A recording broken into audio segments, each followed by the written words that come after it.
to elect a chairperson.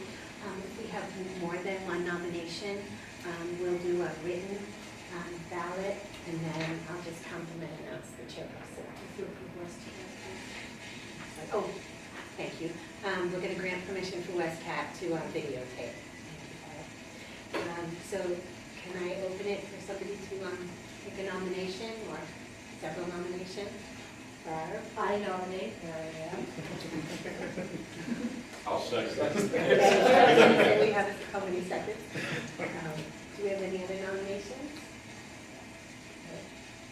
When we're ready to vote?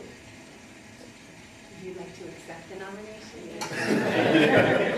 I was going to try to find it without letting you get it. We have to give her the option. We don't have a plan. Okay, all in favor? Aye. Okay, good, all right. Gratefully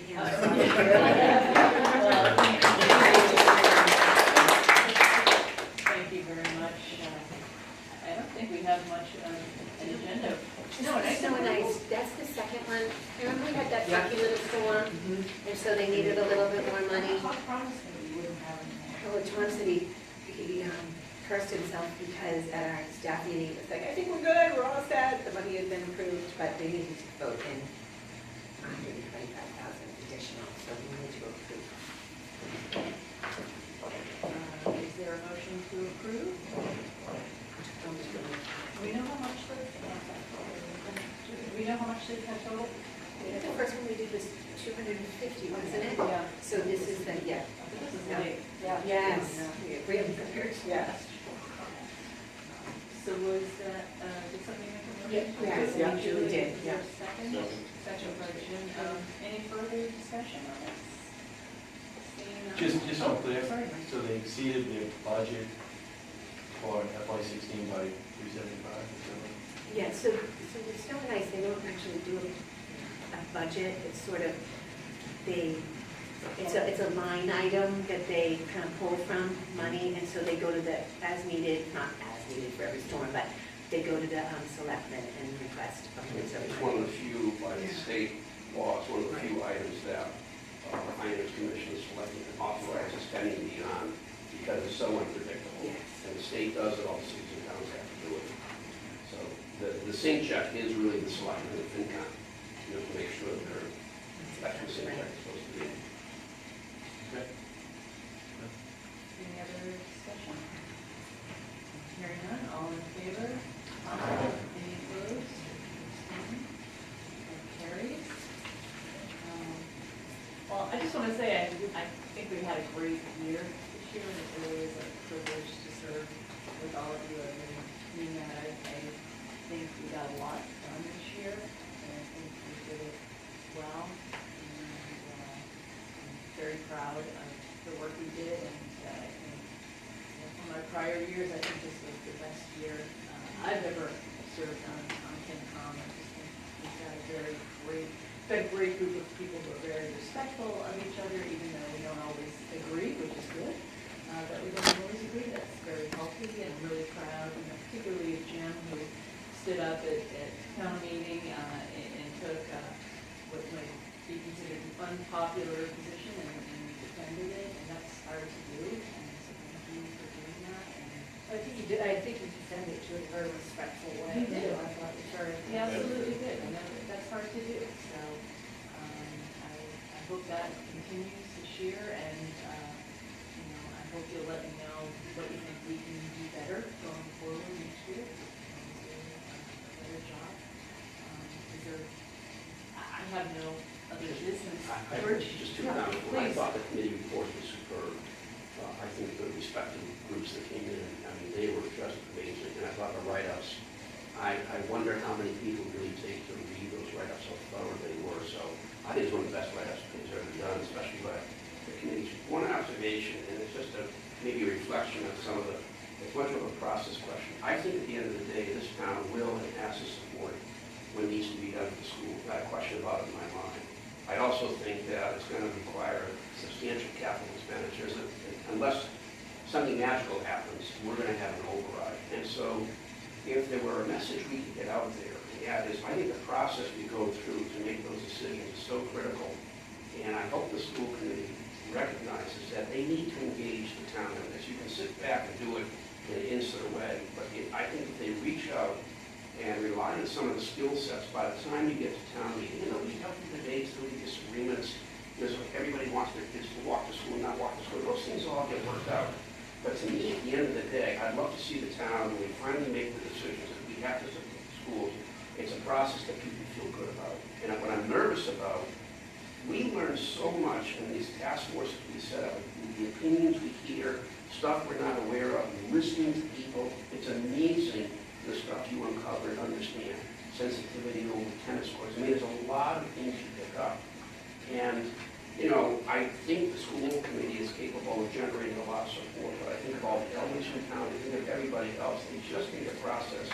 Because it's going to be a big nut that when the town comes together, everybody smiles and it's the right thing to do for the town. And I don't know how we do it, Mary Ann, but I would so strongly encourage that the more inclusive, I think the better and healthier we be as a town when we come to whatever we've got to do. And I think we have to do it. At the end of the day, the town takes pride in the schools, as it should. I just would love to see it, what I'm calling an inclusive, open, somewhat transparent process. You know, Judge, I couldn't agree more. You know, thinking back last year in that one school committee meeting where I felt as though we were being lectured. I said, it should be us being lectured. And, you know, I guess the burden falls on the school committee to begin that process. That's really their role. You know, and no doubt there's going to be significant monies being asked for again this year, predicted. You know, and yeah, I don't know, just the sense that we were on the defensive and we shouldn't have.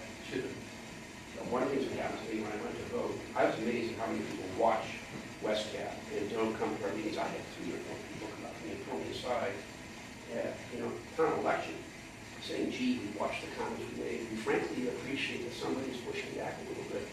And I said, gee, thank you very, very much. But the message that came across in my own mind is inclusiveness in the process. It's just such a win for everybody. By the way, that's not an easy process, because you hear things you don't want to hear.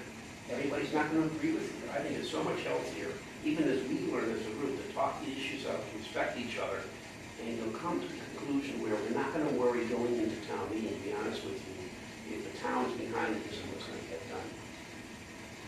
But I'm not in the school committee, I can't, they can do it just as any guidance. It was a mess this year, and I've made my opinion very clear, and I've talked to a lot of school committee members about it, and, you know, part of it is, it was the operating budget, and then they get so focused on that that they're thinking behind the back of their head about what they're going to have to do for their project, and they can pull some grudges. I have highly recommended that they consider some form of task force, even if it's, you know, getting key people from each of the schools so you get their input.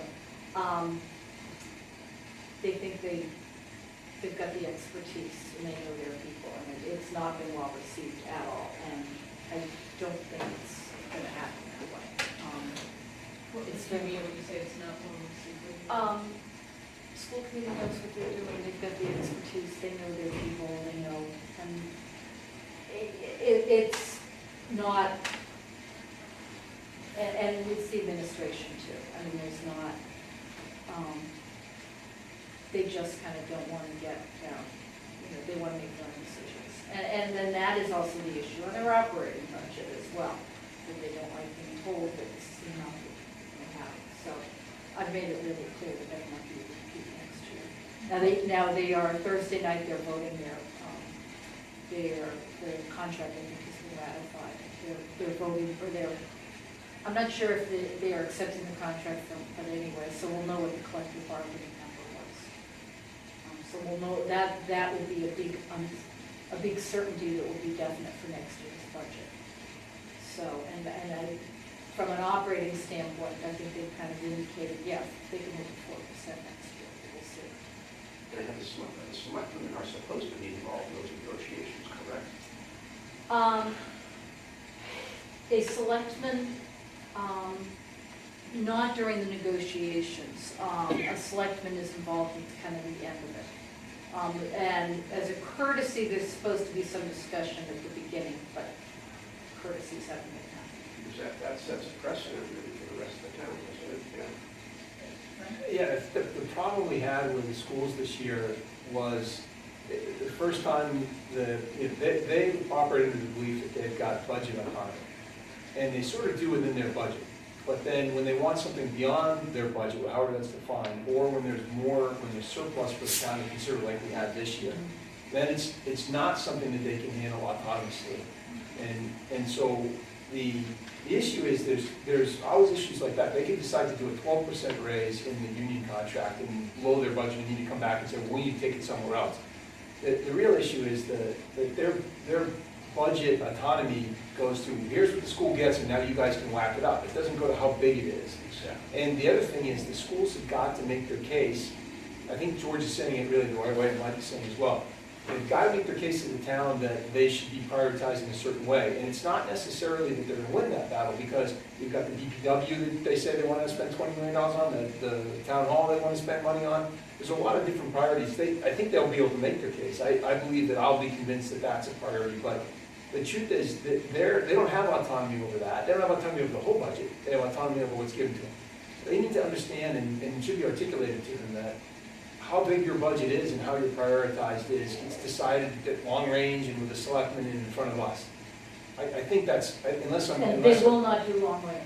They won't But do long range. they'd be crazy to not do long range, because to George's point, the biggest thing on their agenda is multiple buildings and there's competing things they've And on top of got to... that, the selectmen have to sign off on anything that goes to the school building system. The selectmen have to sign off on showing that they're in agreement. So it behooves them to work well.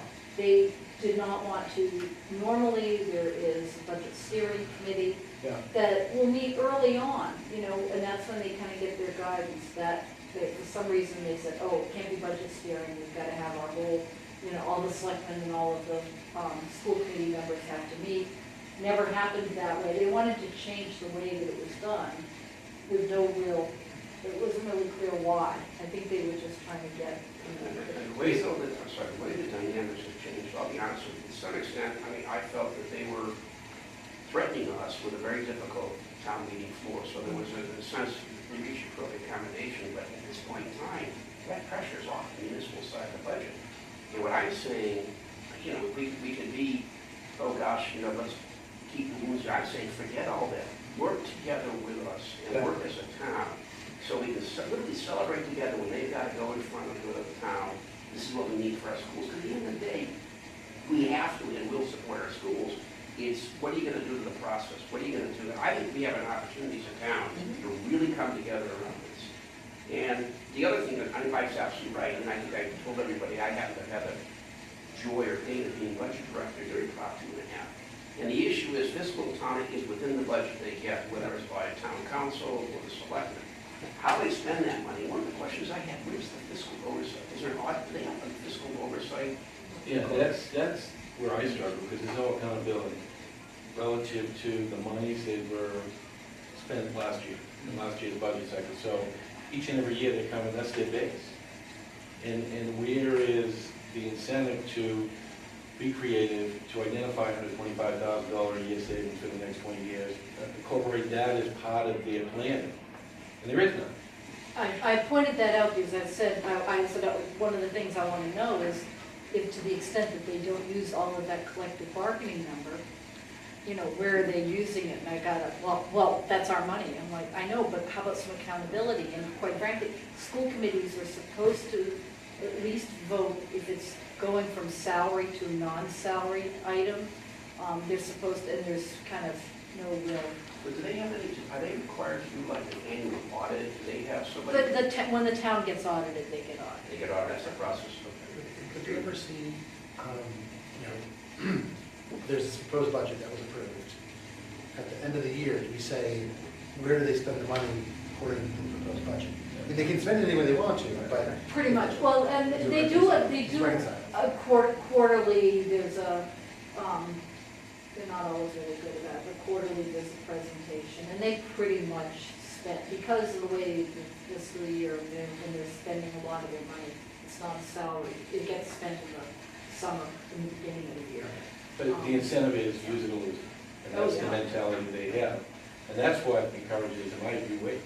You know, in the end, if I get budgets actually with all this money to expend it, you know, there's gotta be at some point some accountability to that. Pam showed us a number this year, which I thought was interesting. It showed like kind of how much of it's spent or is the budget. And the difference between the town, there was really a section that had not been spent versus school committee, I think it was 99.9% that they spent. And they will, you know, and some of it is because they have to have some flexibility on IEPs and all. What they plan on having for aides, they might have to end up, come September, change that. And there are certain things they don't know what's gonna happen until the school year starts, so. Is there a way of determining when they spent it? I mean, you can look at the budget at the end of the year, the accounting, and say, yep, they spent it all on athletic equipment, but they may have spent it on June 30th. Well, the Just to get the quarterly thing that they do, you can see how they spend it, but it's still very broad. It's not the number of line items that are in their budget. Is that published somewhere? Was presented at school committee meeting, so it's in their report. Can we clarify what audit's done? Because in my mind, when you say if the town's audited, it's kind of from an accounting perspective. Are you spending the dollars according to law or whatever? I think what we're saying is more, what is the money being spent on? I think they're two different things. So the school getting audited is kind of for legal tax purposes. Yeah. But what we're saying is, are they audited for ensuring monies, the decisions, and the money's being spent? I think that's done within the Right, town. right. It's accountability. But that's kind of Correct, done but through the town, through Pam. I mean, like, you know, they. So that's they what have- I'm wondering. Pam gets information on Okay. that and all, so, Yeah, because I think they're two different things. You can have an audit, but it doesn't really mean, And they may. half of it could be going for travel expenses, I'm making it up, but as long as it's accounting. Well, I mean, they have their own billing and all No, I know. over there, Yeah. but it does eventually, Pam does see that. I'm not sure that that isn't what their autonomy actually relates to, though. In other words, I'm not sure that they are accountable to us on the budget. If we say you get $10, they can spend it all on John Anthony's salary, and they don't have to be accountable, because that's where their autonomy is. The question the point I have, maybe follow up for us, is either find out from Tom McCusker, how do you define autonomy? So in other words, this year when they said, if you don't give us the 6%, we're going to take it to town meeting floor. I don't know if they can do that. And George raised some questions procedurally about whether they can actually do that. I'm sure they could do a warrant article for their own override or something, but in terms of... School, no, selectmen still have to approve it. Okay, well, so the question is on defining autonomy for their sake. You know, if Pam comes back and says, we're cutting your budget 5% this year, is the answer, you guys have this budget and you can do whatever you want within that, but you're given what the finance director and the selectmen put forward? Or is there some other method, or how do you determine what the size of your pie is? My guess is how they divide it up and whether they, conform to the budget they shared with us. My guess is they're not accountable to us. There's the selectmen are the ones that determine what the size amount is. is. Yeah, and they, I don't think they agree with that or understand that. Yeah, Yeah, I don't think they get it in the. they understand it, they don't like it. Yeah, the issue Mike's raising, say the selectmen say you get a $40 million budget, that's 3%, and they want $41 million. Can they go to town floor Yeah. and say they want to amend Article X, which Yeah. is that lump sum budget, for another $1 million? The issue is, where's the money going to come from? Exactly. So the money, that's the question we have to ask the customer. Can they do that? I don't But think they I can. think I think we had that issue when the guy wanted to increase the amount of the money that was going into, the tax refund, and, that was out of the scope, and they said we couldn't because they'd already voted. I the- personally think they gave him I honestly think he asked the question the wrong way because there was additional free cash there. Yeah. And the poor guy didn't, I felt a little bad for him because he didn't quite know how to pose his question. But the issue, I think I don't really know the answer. I think it'd be a nice one to find out the town council. Can the school committee, by an action on town floor, get a vote to increase the budget as recommended over what the select? See, I think what they would have done is, They would have shot they would down have the shot food. down the other items that were, Exactly. and then use that money. But That's what there would have been a plan beforehand to shoot that down. correct. But is this true for every budget, Van? I mean, so DPW isn't autonomous, so they have to go over and have line items, and they have to go by those line items. But still, they have a budget that's given to them, and so, I mean, we would never expect DPW to do this because very quiet. Can I tell you what happened? But we go through their budget with them. And I don't think they have I think internet I know the autonomy. answer. But the same way that they do with the school. Paul, I think I know the answer. You know when they ask, are there any holes, when the town moderator asks, are there any holes in the budget? So they got to the DPW, I raised my hand, I want a hole. Okay, so I got to go back to that item. I believe if I do it the right way, I can put a proposal on to increase or decrease that budget item. And that gets voted on at town meeting. Just sort of big picture, what I know about the budget process is early on, when they're starting to look at the budget for the the future fiscal year, the selectmen make a recommendation for both municipal and for school. And then the department heads get that recommendation and they go back and they drill down. And it goes to every single department and you look to say, can I, so this year I think it was 4% on each side. And so everybody goes and looks and says, can I do 4%? Like, I was given information to look for both my areas. And then you go back to, I reported to Pam, so you go back to her and say, yes, no, and it sort of drills back up that way. The But question select is, board can was- you, can town floor amend a budget line item? That's the question. Yes, because they Yes. have. Oh, yes. They They did do. once for Edie McCusker's, Edie McCracken's salary one year. That's my whole And point. they were changed also something for the library, for the Islington Library. Whatever it is, and generally those are minor items, so the question is, can you do it on the school committees at 1 mega budget? Could they come in? And I They don't know. could, but it's the amount. I think on that one, when they had, when, there was one that I think it was on the Islington Library. But what they did was they cut something else. Okay. So there was a proposal to cut something else on the floor. The budget, so the budget, overall budget for the town is the same. Yes. Yes, yeah. Yeah, School that's- committee would be too big an amount. It's, the whole thing begs a lot of questions, because at town meeting, you can't say, all right, let's increase this budget by $1 million. Let's reduce free cash by $1 million, which at the same time means we're violating our free cash policy. Or, let's say we don't want to violate our free cash policy, let's vote right now to do an override. You know, you can't, that can't happen in town, it's just not mechanically capable. I think it's theoretically capable, because you could adjourn and do 5 days of the town meeting, but The override, I don't think you can, because that takes an actual specific warrant article for it, so you'd have to already We have. go against the spirit of the assembly, But by even- not providing that information prior to it. But what if you don't have, so let's say someone says, we want to increase the school budget by $5 million, and you've got free cash of 4. So then you have to say, let's use all free cash and take $1 million away from something else. That's what you'd have to do. Well, I think But you'd have to do it well before the meeting. I think you would. Yeah. But the reason I think we're bringing this up theoretically is because it goes to specifically there. I think we take this all the way back to George's original comment, which was, how do we, on a friendly and collaborative basis, say to the schools, you really got to participate because we need you at long range, we need you at FinCom, we need you at Board of Selectmen, because we don't want to be in a position where we disagree with how much the pie you get, at least without your input. And do you notice the school committee got what they wanted? They got, you know, maybe it's not all recurring, but they got everything they Barbara, wanted. but I would phrase it as that was one, not more, because people felt that this is the Oh, that, feedback I've had, so that, and I'm trying to say, extend the olive branch, let's put all this behind us. Okay, I'm thinking about, 30 or 40 or 50 million, I'm thinking we have big dollars coming up. Our own long-range financial committee, which you set up, I mean, it should start looking at that stuff, because otherwise, if we're not looking at the schools, thank you, if we're not looking at the schools. we need comfort. If we're not looking at the schools, all our work is, we're gonna miss a huge part of it. No, that's right. I mean, I think that's why the schools should be coming in front of us, because Well, that's the issue. I think we need to, and that's the problem with having a fall town meeting. We don't get as many kind of opportunities to just have, schools. but it's gotta be long range. I mean, and it should be John as much as possible, so he can come to the long range and say, It won't come. I know, but you gotta lead on him, because it'd be great, because we are earnestly, we're earnestly sitting there, you and me, and the whole committee sitting there saying, well, let's balance all these things. They're all important, and how do we feel? What is the school, who makes the case for them if they're not? You're right, Mike, because it should be presented to us in such a way as it's informing us.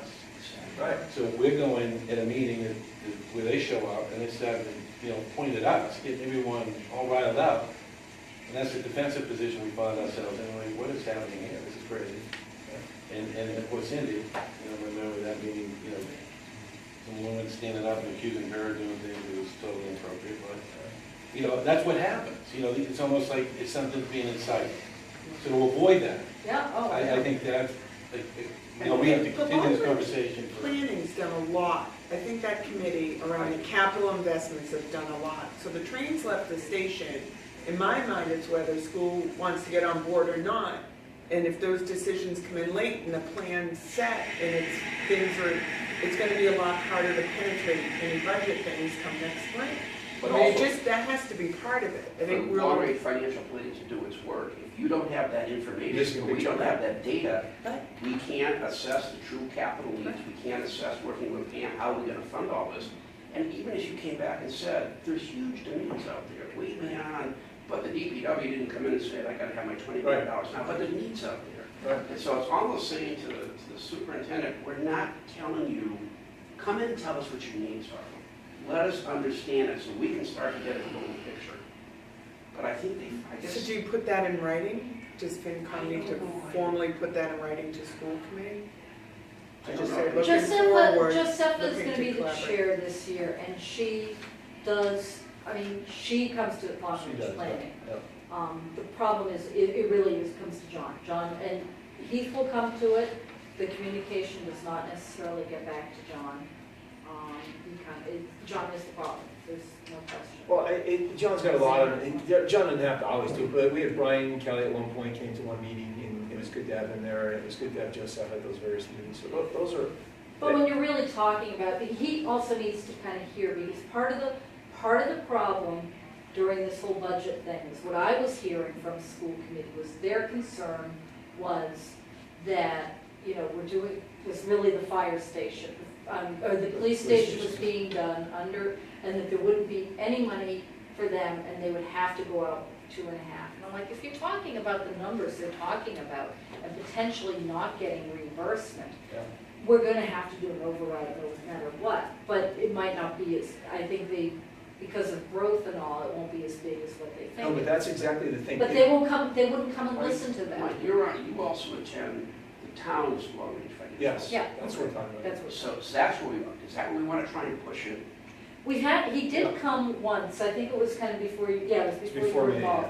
He did come and kind of do a presentation. I mean, they've kind of stood back, they have a lot of work that they need to do But still. I'm not even sure it's presentation, because I think it's listening, because I think this year the issues they had were, boy, we're gonna try to jam the police station in under existing 2.5, and that's gonna cause us from not being in our budget, but they had no idea kind of what was happening at University Station. They didn't know what surplus might be available to them, and what we were gonna use it for. They didn't know what we were thinking about, or what the selectmen were thinking about with regard to tax relief out of free cash. They just hadn't heard it. And that's because they don't come to our meetings. And look, I'm sensitive to guys that have 2 meetings themselves a week to go. John's running his business and he's gonna be out there twice in a, that's a lot of extra work. That said, somebody comes and hears what other stuff's going on. They might have not even had this agita this year because there was extra money this year. And we figured out a way to get it done because we were working on it during long range in the FinCom. And when I met with them to go over their budget, I told them, they had the bus for University Station, and I kept saying, really look at, is there anything else we can consider direct costs to University Station? And I said, you need to talk to Pam, and there was no Who communication. shares long-range financial planning for the town? Nancy. Nancy does, okay. I'll reach out to John, like maybe then I can. Yeah, happy to. This summer, Yeah, it's, sit down with him, just have a very, Talk to us, give Nancy a call first. Let me know what you're thinking about doing, because that way, if you have agreement that they think it's very important to do in their long-range financial planning group, okay, I'm just thinking it might be a coordinated, yes, no, you don't think so? Okay. I think what we saw this year is Too that logical. there needs to be more communication, so we're not put in the position that we were put in. which There was difficult. communication with them. I mean, it was a refusal to, there were some issues that they had with the selectmen on some things that they felt, money that was being spent, the Scout House, the property that they bought next to the high school, there were things that were done they didn't like. There was some entitlement going on, is what was happening. Yeah, and They they felt it was a yes, there's just kind of. Yeah, and they just, and it's, and, I mean, they were aware of it, there was a purposeful not paying attention to it, it wasn't, they knew, they fully wanted it. Let me throw one more curve, looking at it from the other perspective. John made a pretty compelling argument in support of the schools and what the schools mean to the town and how the town benefits from it. So, it's not that, my issue has nothing to do with, perspective. He's protecting the schools, he's responsible for that, come out, advocate for them, do all that. But, come from a perspective that, this isn't the group that's your enemy. We want to be cooperative and work with them, make the argument, make the case, share the information, so that we don't run into that.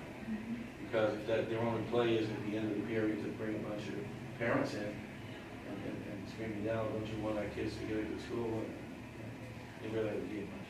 Well, that's the thing, I mean, except it couldn't be, the position he put us in was difficult, because quite frankly, that budget was a good budget. It really was, maybe a little rich on the collective bargaining. But, it was a good budget. But there was kind of no proposal of saying, okay, well, we could hold off on Chromebooks for, there was no, it was like, okay, let's do kind of, this is what we're doing, and we have no plan B. So that was really what it came down to. So it sounds like there's not many checks and balances in school committee if everyone in that group is thinking, it's kind of group thing, that no one person in that peer group would stand out and say, no, we need to do something differently. No. That's what's unfortunate in it. I mean, to your point at the beginning, we may disagree, we agree to disagree, but if there's universal groupthink, that's not good. And it's not helping where we're trying to step back and take a broader look at everything in the town, and then, in comes people yelling at us. I'll give you an example. There was one, a new position in the budget, and, a couple of school committee members asked questions about it. Just, they weren't like challenging it, they just wanted more information. Same position I asked a lot of information about. And then there were people in the audience that spoke very strongly for it, and they felt attacked. School committee members felt attacked for questioning it. I'm like, that's what their job is. Right. And I disagreed. I mean, I was sitting in the audience, and I'm like, I didn't feel you were being attacked at all. I think a couple of people, had strong arguments for it, just like any time we've had a budget, and people will speak for it. Elected officials, they're to represent the town. Which could be a problem. Yeah, here's the risk, the way I see it. Say they decide to do it on their own, and they come up with this plan that they think is the best plan in the world, and they present it, and let's assume they hit a home run. Perfect. But let's assume a big duck crashes on the table because they get stuck between, the real stress and strain is the neighborhood schools, people love the fact that kids can walk, versus they come up with a consolidation plan, frankly splits their own community. Dead duck on the table, and then the process of getting that through is going to be extremely complex versus flushing it out and working. So, if they decide to do it on their own, good luck. I hope you hit a home run. But if you don't hit the home run, it's going to make the process extremely difficult. And it's not an issue of $800,000.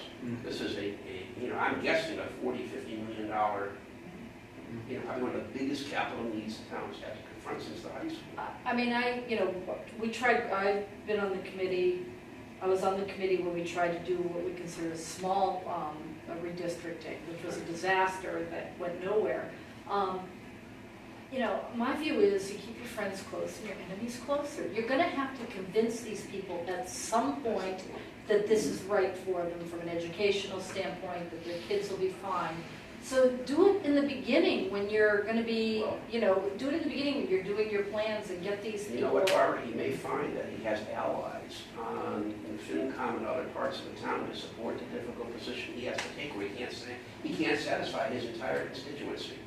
That there's some parents who are always going to want the neighborhood school, and some parents who say, no, I understand, we got to consolidate. And I think they need to. But if he had the town behind a very difficult sale, then, he may, all of a sudden, he's got 2/3 support and 1/3. Yeah, if you get the town support, you don't have to have 100% of the parents. And one thing that at a town meeting, that I I've said this before about how John has handled it. It was, I think it was the number of teachers at Downey. And there was a lot of parents there that were very upset about, you wanted more teachers at Downey, you wanted more teachers at Downey. And the crowd was getting riled up. And he calmed them down by saying, I want more teachers at Downey, but I can't have more teachers at Downey because we have a budget. And I would love to go over and put as many teachers at Downey to every classroom that has 22 kids in there. I'd like to have another teacher in, but I can't because I'm in a budget. And so we're working from the same thing. And so we kind of turn it on and say, we both want what's best for our kids inside that budget. And I think as FinCom, we could be saying that same thing to him. We want to fund the schools as much as possible. We would love to go over and give you everything they wanted to, but we as a town are working in the budget. And so we're not enemies in this at all. We're all working towards the same thing, and we all have that same guides that we have to follow. So if you come into us, and that, as Mike was saying, he came in and was, I was in that same defensive position, like, wait, why am I getting yelled at? Because you didn't talk to the selectmen. All I'm saying is yes or no. I never said how much money you have, but all of a sudden I'm having to defend this position. And I would love to discuss with you how we can work on this one. And so it can be presented as, we all want these schools. No one is saying, nobody cares about schools unless, but I got 3 kids going to school, so I really care about that. So I think if we can go over and take that same tactic, which I have told other people how well he handled that, as an example of. But if you notice when he came in front of us, it was Martha Jones, when he came in front of us, what is his comment? I'm sorry I fought those teachers. I'm never going to do that again. He basically said, he damned the budget. I said, well, that's going to come back to bite him at some point. But, so, I mean, he said a lot of things that after his prepared stuff that was just not, I mean, he had some anger issues, so. But I think the general thought was just that we all want to support the schools, we really do. And so let's work on trying to get the best things for the schools. And the best thing for the schools are going to happen if we start thinking about that early, as opposed to the week before town meeting, everyone's wondering if they're going to get the money or not. Yeah, because they wouldn't talk to, and that's, that was such a frustrating thing. So I think that if we can at least get him in early in the fall, the stance they took this year, which was the oddest thing. I haven't done a presentation for the school committee. They don't even know what the budget is. I can't talk about the budget. That's never happened before. That was just the odd thing that they did this. It was a reason for it. It was planned. It'd be nice to see that kind of collaborative effort start with the budget as well as the school stuff. It's going to span both. Yeah. There's clearly a disconnect between the school committee and the selectmen as well. That's where That was the foundation, and then they just played off of that. So. Yeah, no, that's where the communication is. I think even the meta question here, and that's most interesting sort of philosophically, is we're in a state, George and I were in FinCom back a long time ago when we were in a completely different state where there was no money for anybody, and so I will say it was hard and easy at some level. There's nothing. We're in a state where the next couple of years there's extra money. And Peter Neville always makes great comments on this thing. He says, so is the plan just to divide up the largesse kind of pro rata? Is that how we're doing it? Do we really sit there and say, what's more important? What's more important right now? This building that's collapsing over here, or a nice to have project over here? Is it the schools get 2/3 automatically and then municipal gets 1? So how do we collectively decide, and where is it decided that this is the priority? Or do we always just say the budgets are kind of the pie is split like this and here's what you get? Because it certainly seems silly that would be the answer, but that has kind of been the answer. Even the original budget, 4% for both groups. Well, why? There's no logic to it. It's we don't want to rock the boat, so let's figure out 4%. So, where is it that could decide what the priorities are? Love to sit at a town, how do you prioritize things? This is why when I did our subcommittee meeting, I said, well, one way to think about it is take care of the life and death stuff first, the fire, and then after that, everything else will go to the school as far as I'm concerned, because they want to do a dance program, that's really great, but I wouldn't fund that until after I made sure that the snow plows were covered with a roof, or that we had a defibrillator on hand for 2 heart attacks. But I don't get to make that policy decision. That policy decision is made somewhere else. But I think that the work you started with our own long-range financial planning, I think may be, if we play it the right way, and I know there's a very fine balance between the town's long-range financial plan and ours, that's a vehicle we start putting a lot of logic onto this to say you just can't do it the way it's been done. We almost have to step back and say, are there new creative ways we can do this? And what really makes it work is people who work with us. And to Yeah. build on that, you know, is we had to explain to folks at some of our meetings this year, because I think some folks who came who had never been to our meetings before thought we were setting the budget. We want FinCom to give us this money. So we, you know, we had to explain that Yeah. we vote on what is presented to us, and we are reactive in that sense, but I think what we've put in motion now is being proactive in terms of really asking the questions, the big questions, the meta questions, of what are the priorities, what is the input that we're hearing from people, and just to ask the questions versus that framework Yeah. for answering those questions for us so that we can then better make decisions. So, you know, I like the notion that, you know, clearly our job is reactive in terms of voting on what's presented to us, but that we can be proactive in advising the town by trying to bring people together, communicate, so all those pieces are fitting I think, together better and asking the questions so that there's a logical. and I think some of the tax relief and how the tax relief, that was a perfect example of kind of came out of that. And we started on that right away last fall, coming out of town meeting, and these are concerns, and we want to make sure they're addressed. And, you know, we had that winter Saturday meeting, remember? You know, I think we were proactive as a group, so I think we can do both.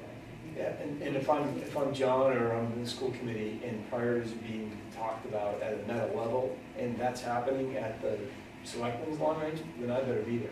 Because I want to explain to them and advocate for my long-term priorities. I may not win, but I want to make sure that they're heard. Because otherwise, the long-term priority is going to be fixing the roof at the Islington Library. Because the librarian is there yelling and screaming. That's what happens. I mean, that's happened, literally- they've not given a That's number. literally what happens. There's no number, I mean, they haven't given a number. Yeah. I mean, that, you know, the fact that like the track or the field are getting. Yeah, I exactly. mean, you know, Time they to wouldn't agree. talk to each other and, you know, we knew that the field was gonna get done and the school department wasn't like talking to anybody and it's like, well, we're gonna do the track, but not this year. Well, if the field is gonna be out of commission, do the track at the same time. Yeah. I mean, that's one that came right out of that meeting, and that's a little thing, so. I think we could get John in early, though, I think, you know, I don't know how. Yeah, I think one of the conversations with him, not just trying to put myself in his position, thinking the challenges he has, clearly being the advocate, being the supporter, here I am to fight everybody that's going to take away from the buck. You know, he has a group of volunteers from the town that have a certain level of expertise. And to use that body to provide him with additional ideas, strategies, run things off. Now, I think that would be more And appropriate maybe approach. even support. Yeah, exactly. You know, it'll just take a deep breath, and I think one of the things that maybe, there's a lot of horsepower in our committee here, and I think sometimes that's intimidating. I mean, there's a lot of skill sets here, but, you know, if he views it as a way that he can come in and convince us and listen to our ideas, and we can listen to him, what I'm advocating is a process that just works for everybody. You know, Mike raised an interesting point. I mean, you go back, as long as I've been on the Finance Commission, where we had DPW trucks that wouldn't run. The town has done some really neat things, a long-range plan of how you deal with the DPW equipment, finally addressing the fire safety needs and stuff. And I think maybe one of the critical issues, right, in some of the municipal public safety issues right now is almost, okay, how do we tie all this together in an inclusive plan so everybody, every part of the town, especially our schools, get to participate in, here's a long-range plan or program for funding your operating budgets and for funding your capital needs. And get the town behind you on this, so you're not fighting these mini battles every year. And I think, and the risk we run in mini battles is you can have a crisis conflict that takes, fire station number 1 collapses. Well, guess what? We gotta rebuild it, and oops, you know, that pushes the schools further back. But if everybody's working together and knows the issues, I think we can plan a heck of a lot better. That's what long-range planning is really about. Exactly. I mean, if it doesn't work, that we get John or school committee to attend We'll get because, school committee, John is. because of timing, but I wonder, Mike, you did such a nice job with your long-range planning right up for us. I mean, I think that presented at a school committee meeting, not to take more of your time, could be insightful for the group, a 15, 20-minute agenda item might just, and anyone that's in the audience, understand kind of the broader context. And it might just, not that people don't understand it, but they're all very busy, and I thought you did a really good job making Kind of summary. detailed information, just boiling down, Yeah. you know, and Pam does too, but Yeah. I think just to bring it there and just say, And you know, maybe even give a couple examples. Here's where long-range thinking solved problems. It solved the problems for the DPW, it solved the problems for the fire department, it solved a lot of problems. We no longer have to fight, on very narrow issues. And so if you can get to that same point where people understand what your needs are and what has to get done, you can focus on it. I guess my impression when I saw John did his presentation, it was a very good presentation, but to me, he was saying things that were in conflict. He was first, when he got his 4%, he was saying, I don't understand this, this should be done legally based on needs and everything like that. But he also said, I'm always going to be a straight advocate for the school system. So to me, he's always saying, well, I want a comparison as long as I do better than everybody else. That's really the impression I got from him, and I think it's great to try to pull him in. I think it's going to be a hard sell with him, because in the end, he just says, well, we drive the house values, we drive everything. Yeah, but what's in it for him? Well, I do think, I know the school committee was not happy about how everything kind of worked out this year. They were not a happy group, so I think they want to avoid that. So, and the question is just how much can they push him to say, get involved? or get involved themselves. Someone has to Yeah. stand up. Do you know what I mean? Recognizing everyone's busy. Yeah. Yeah, but, so, and we can do our part to the extent that I've nominated Mike to go. But I think there's gotta be a common place, a starting place, you know what I mean? We've last year in the past, but figure out how to do it better going forward. But there's got to be a recognition that there could be years, as you were saying, George, that municipal could need more than their standard percentage. I'm just not sure he's recognizing that as a possibility. Well, in fairness to him, he always starts this conversation by saying, listen, I live in this town, I pay taxes, and I'm here to advocate. And I would expect that Todd will advocate, I expect that, every department head will come and advocate, and then somebody arbitrates it and figures out what's in the best interest. So he's not in the jury box, he's a lawyer. He's up there saying, here's why my client should win. So I think he does that great. In fact, when I was first in FinCom, George was already a veteran by now, but by the time I was on the first in FinCom, John was brand new. And, what you've seen is him, he was excited and bright-eyed and everything was collaborative. And then over years, as with all of us, we get jaded and we just have been beat up over 10, 12 years, however long he's been doing it.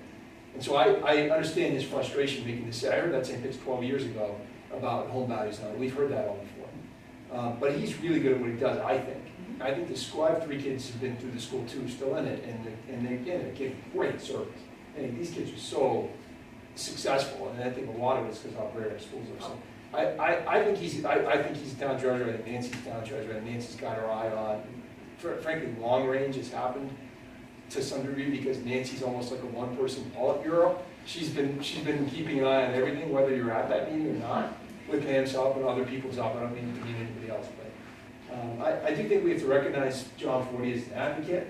He's smart enough to know that he has to fit within a system, and he acknowledges it, but he's there to advocate. And then the gatekeepers are the selectmen, us, and the selectmen's nomination.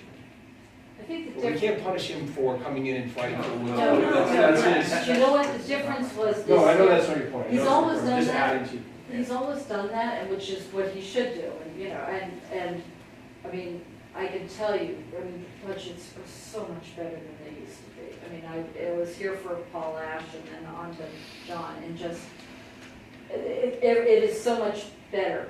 I just can't even tell you how much better it is. He does such a great job on his budgets. The difference this year was, it wasn't just advocating for him, it was also trying to tear down other areas. That was more. It was so- that the frustration, it was difference. frustration, I think. Yeah. And that was kind of the difference, that was a little bit more of the difference this And year. that's why I see the need is so great that we need to really, really work together, because if we don't work together, the risks are we won't get some stuff done that's got to get done, especially for the school. Yeah. And Pam, I know Josepha has met with Pam too, and they talked a bit about, like longer range planning on debt and, availability, looking at growth and what's going to be available. And I think that's a conversation that we need to hear as well. Any other thoughts? Anything, any business folks want to raise? I'm glad I made two minor comments. Yeah. Oh, you started. I think this was a great discussion, and, we don't always have a lot of time for the luxury of that kind of. I hear agreement across the board, so there's clearly, first time all year we had a consensus. But that's good, that's a conversation and carry it over and build on that, absolutely. That's what it's done. Ultimately, it's out of our control. But I think we can help to shape this Correct, that's the conversation. point. Yeah. And I think we Yeah. have a duty to that. I think we've, evolved in terms of recognizing our role. I mean, it was just a few years ago, we said, gee, we need to be looking at things in context. And Yeah. let's bring that on the road. And so we've broadened to this, and now I think we see that we can be even more proactive and trying to help. Well, it was, you started this meeting by saying it was a great year, and we really should pause over some unique things that happened this year. I mean, we managed to get a major municipal building funded within Prop 2.5, and still overfunded our budgets, put money away into various accounts. We have we're in great shape. And University Station is chugging along. Chugging along. This is the thing that's frustrating, was having been on the school committee in years when we had zero, and how hard it was, and to have a year where we have like these riches, and then we have this whole Everyone's fighting. issue. Yeah, exactly, which is why Yeah. long-range planning came into effect, because back when NSTAR, started and we got $1 million in tax revenue for them, which sounds ridiculous now. But, and everybody wanted to spend it, and long-range planning came about to kind of make sure that in the future, as University Station developed, that there was a better plan on how we were going to use that money in the best way. As much as University Station is, a great thing, that's where we have to be cautious, because it's all new revenue, and at some point it's gonna plateau, but our spending is still gonna be way up there, and then we may have to get into some budget tightening. Yeah, it's a great opportunity to take care of some of these accounts, like Peter Neville's OPEB thing, and he's banging the drum on that, he's right. Putting money in the capital stabilization fund has been great, and, squirreling away some dollars, it's a great opportunity to do that. Well, and down the road, there's going to be the challenge that we are seeing, we're not seeing a reduction yet in school population, but starting to see at the early grades, a reduction in the school population. So, trying to manage that. That's a lot of stuff, a lot of long-range stuff to do. All right. Anything else? Well, if not, I'll make a motion to adjourn. Seconded, all in favor? Aye. Have a great summer.